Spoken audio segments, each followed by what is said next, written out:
ओम शांति। हम सभी को बाबा ने वरदान दिया है। स्वयं परम सद्गुरु निराकार शिव बाबा ने वरदान दिया है, तुम विघ्न विनाशक हो, विजय रत्न हो। विघ्न तो आते हैं तभी तो उन्हें विनाश करना होता है। विघ्नों को नष्ट करने की शक्तियां भी हमारे अंदर होती हैं, बशर्ते कि हम घबराएं नहीं, हम कंफ्यूज ना हो, हम बहुत निगेटिव ना हो जाएं।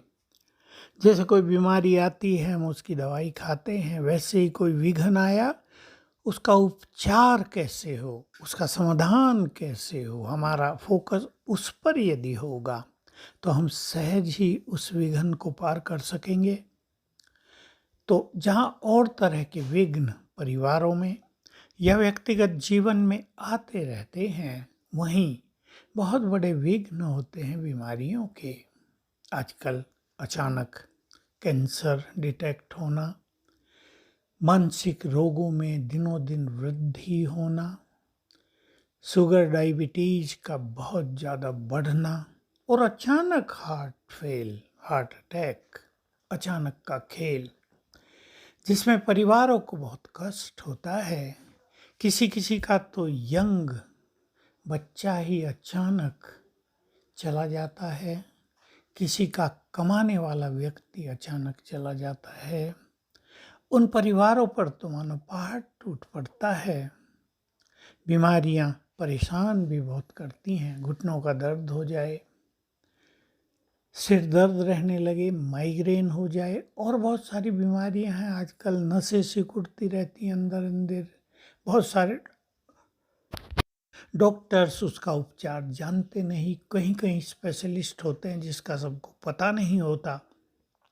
तो मनुष्य एक अनिश्चितता की स्थिति में आ जाता है कि अब क्या करेंगे, इस व्यक्ति की शारीरिक ग्रोथ कैसे होगी, ये उनको समझ में नहीं आता और एक चिंता लग जाती है, एक परेशानी पैदा हो जाती है, परिवारों में खुशी का माहौल नष्ट हो जाता है।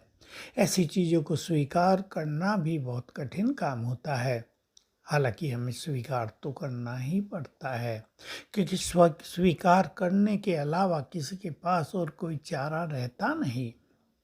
हम बीमारियों में इलाज भी कराएं, डॉक्टर के पास भी जाएं, लेकिन हमें ये याद रहना चाहिए, यदि हम अपने मन को परेशान नहीं करेंगे, यदि हम अपने चित्त को प्रसन्न रखेंगे। देखिए, बाह्य खुशी अलग चीज़ है, ऐसे में मनुष्य बाह्य रूप से खुश नहीं हो पाता है, लेकिन आंतरिक रूप से हम यदि कुछ ईश्वरीय प्राप्तियों को याद करते हुए अपने चित्त को प्रसन्न रखेंगे तो इन व्याधियों को पार करना हमारे लिए सहज हो जाएगा। दवाइयों के साथ खुशी जैसी खुराक नहीं, इसको भी हमें याद रखना है, क्योंकि जो मनुष्य खुश रहता है उसके ब्रेन के न्यूरॉन्स जागृत हो जाते हैं, जो डेड हो गए वो लाइव हो जाते हैं, जो डल हो गए वो फिर से एक्टिव मानो डांस करने लगते हैं।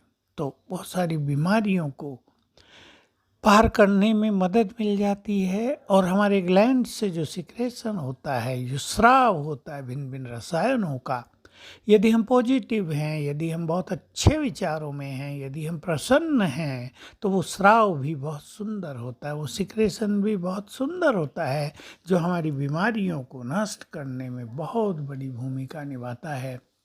तो कलयुग का अंत है, हम मानसिक रूप से अपने को तैयार रखें कि यहाँ बहुत कुछ हो रहा है, बहुत कुछ होने जा रहा है। मनुष्य ने जो कुछ कर्म किए हैं उसका फल तो उसे भुगतना ही होता है, कोई उससे बच नहीं सकता। जो फाइनल ऊपर का सुप्रीम कोर्ट है, यहाँ का नहीं, ऊपर का, उसके न्याय से कोई बच नहीं सकता है। किसी भी जन्म में कोई बड़ा पाप कर्म किया हो उसका फल उस मनुष्य को मिलता ही है।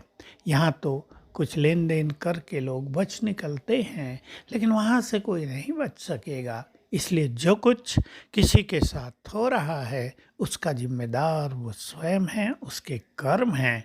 जब मनुष्य कर्म करता है, पाप करता है, दूसरों का धन छीनता है, धोखा देता है, तब वो सोचता नहीं कि इसका फल भी मिलेगा। तो आइए हम पुण्य आत्माएं बने, पुण्य कर्मों का खाता बढ़ाएं और ईश्वरीय सहयोग लेकर ज्ञान और योग के बल से अपने इन बीमारियों के विघ्नों को नष्ट करें। ओम शांति।